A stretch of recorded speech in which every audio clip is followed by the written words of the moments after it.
Tonight, the family tells us that Taylor's phone last pinged in the ocean. Our senior national correspondent, Brian Entin, is live in the Bahamas tonight.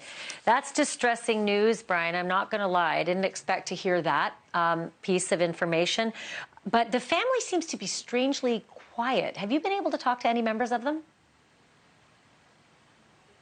So we were able to talk to her niece, which you're going to hear in a moment. Other members of the family did arrive. Somebody's got a bug in my eye. Did arrive here in the Bahamas today. They were supposed to come yesterday. Their flight was canceled, so they got here later today. We know that they met with police today, got an update on the investigation, and we did learn that new clue, obviously not what the family wanted to hear, that her phone last pinged in the ocean, according to the family, on Wednesday, and that the phone was even found in the ocean.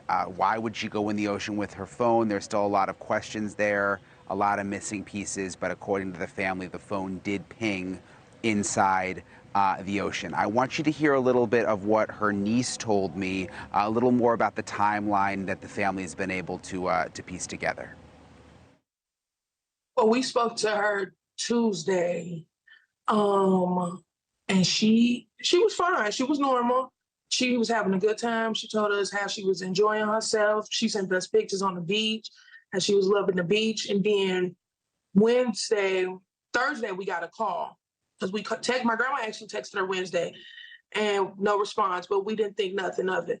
Thursday, we got a call from the Ashram, the yoga retreat, saying that Taylor hadn't been seen, that she had missed all the classes if we heard from her or figured, where she might have been. So they got the news, Ashleigh, from the yoga retreat, but they say up until she stopped communicating with them, she was sending pictures of herself on the beach. She was having a great time. There was nothing unusual that stuck out to them.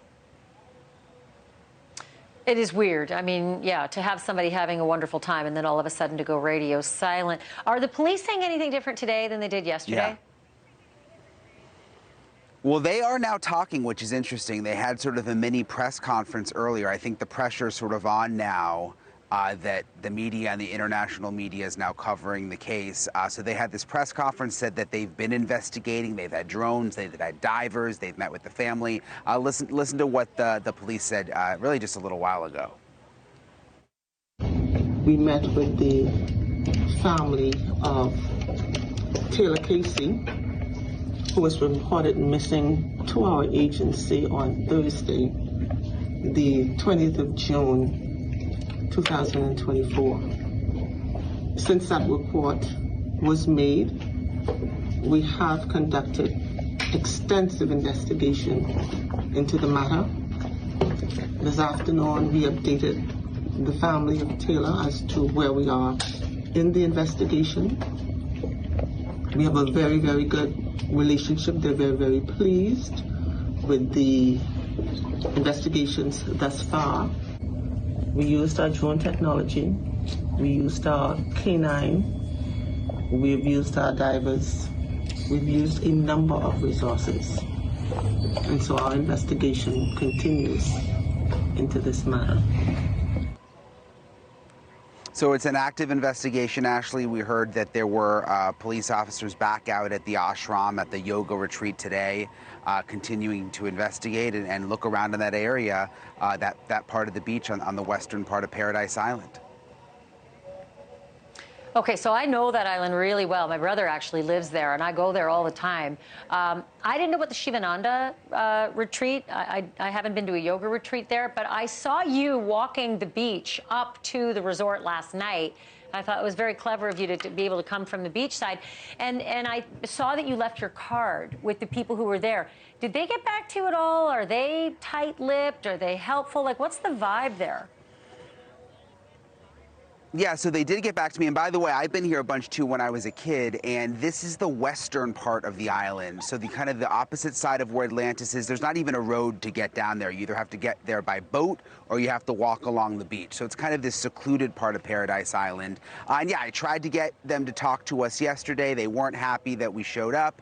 They did release a statement to us today saying they're cooperating in the investigation. And then they also added, and I want to read you this, it said, "I should point out that the ashram is a place of meditation and learning, and visits by reporters will be disruptive for our guests and interrupt our teaching. As a result, we are not allowing reporters to visit." So obviously, they don't want us to go back there. When we were there yesterday, there were people meditating who were not happy to be asked about this missing woman. I did notice, by the way, though, that just yesterday, actually, I think after our visit, they did post on their Instagram page a picture and trying to, drum up some interest so people can help with the search. Thank you for watching. Go to newsnationnow.com to find News Nation on your television provider. And don't forget to click the red subscribe button below to get more of News Nation's fact-driven, unbiased coverage.